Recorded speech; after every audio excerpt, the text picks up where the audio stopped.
ವೀಕ್ಷಕರೇ ಪ್ರಣಾಮ. ವಿಶ್ವ ಪ್ಲಸ್ ಟಿವಿಗೆ ಸ್ವಾಗತ. ಬಂಗಾಳ ಕೊಲ್ಲಿಯಲ್ಲಿ ವಾಯುಭಾರ ಕುಸಿತ ಕಂಡಿರುವುದರಿಂದ ಒಂದು ವಾರದಿಂದ ರಾಜ್ಯಾದ್ಯಂತ ವರುಣನ ಆರ್ಭಟ ಹೆಚ್ಚಾಗಿದೆ. ಕರಾವಳಿ ಭಾಗದಲ್ಲಂತೂ ಜನಜೀವನ ಅಸ್ತವ್ಯಸ್ತಗೊಂಡಿದೆ. ಹೀಗಿರುವಾಗಲೇ ಉತ್ತರ ಕನ್ನಡ ಜಿಲ್ಲೆಯ ಅಂಕೋಲಾ ತಾಲೂಕಿನ ಶಿರೂರಿನ ಬಳಿ ಗುಡ್ಡ ಕುಸಿತ ಉಂಟಾಗಿದೆ. ಅಂಕೋಲಾ ಪಟ್ಟಣದಿಂದ ಸಾಗಿ ಹೋಗುವ ಹೆದ್ದಾರಿಯಲ್ಲಿ ಎಲ್ಪಿಜಿ ಟ್ಯಾಂಕರ್ನ ಡ್ರೈವರ್ ಹಾಗೂ ಕ್ಲೀನರ್ ಟೀ ಕುಡಿಯುತ್ತಿದ್ದ ವೇಳೆ ಗುಡ್ಡ ಕುಸಿತ ಉಂಟಾಗಿದೆ. ಆ ಡ್ರೈವರ್ ಮತ್ತು ಕ್ಲೀನರ್ ಸೇರಿದಂತೆ ಹಲವರು ಮಣ್ಣಿನಡಿ ಸಿಲುಕಿಕೊಂಡಿರುವ ಶಂಕೆ ವ್ಯಕ್ತವಾಗಿದೆ. ಗುಡ್ಡದ ಕುಸಿತದ ರಭಸಕ್ಕೆ ಎಲ್ಪಿಜಿ ಗ್ಯಾಸ್ ಟ್ಯಾಂಕರ್ ಗಂಗಾವಳಿ ನದಿಗೆ ಉರುಳಿ ಬಿದ್ದಿದೆ. 7 ಮಂದಿ ಸಾವನ್ನಪ್ಪಿದ್ದಾರೆ ಎಂದು ಜಿಲ್ಲಾಡಳಿತದಿಂದ ಮಾಹಿತಿ ಪಡೆದು ಸಂಸದ ವಿಶ್ವೇಶ್ವರ ಹೆಗಡೆ ಕಾಗೇರಿ ಘಟನೆಯ ವಿವರ ನೀಡಿದ್ದಾರೆ. ಒಂದೇ ಕುಟುಂಬದವರು ಸೇರಿದಂತೆ 15ಕ್ಕೂ ಅಧಿಕ ಮಂದಿ ಮಣ್ಣಿನಡಿ ಸಿಲುಕಿಕೊಂಡಿದ್ದಾರೆ ಎಂಬ ಶಂಕೆಯೂ ವ್ಯಕ್ತವಾಗಿದೆ.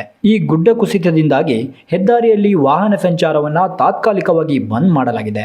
ಈಗಾಗಲೇ ರಕ್ಷಣಾ ಕಾರ್ಯಾಚರಣೆಗೆ ನಿಯೋಜನೆಗೊಂಡಿರುವ ರಕ್ಷಣಾ ಸಿಬ್ಬಂದಿ ಹಾಗೂ ಅಗ್ನಿಶಾಮಕ ಸಿಬ್ಬಂದಿ ಸ್ಥಳದಲ್ಲಿ ಬೀಡು ಬಿಟ್ಟಿದ್ದಾರೆ. ಅತ ಹೆದ್ದಾರಿಯಲ್ಲಿ ಬಿದ್ದಿರುವ ಮಣ್ಣಿನ ರಾಶಿ ತೆರವು ಮಾಡಲು 24 ಗಂಟೆಗಳಿಗೂ ಅಧಿಕ ಸಮಯ ಬೇಕಾಗುತ್ತದೆ ಎಂದು ಅಂದಾಜಿಸಲಾಗಿದೆ.